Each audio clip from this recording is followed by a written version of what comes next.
Chào mừng năm mới và sự ý đang mang hưởng Giỏi quá. giỏi theo thường theo em đó.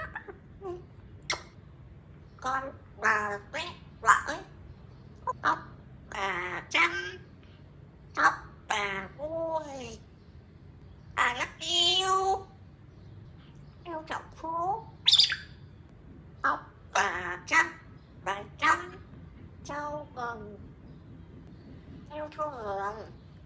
Giang có xinh không? 8 9 10 Đúng rồi.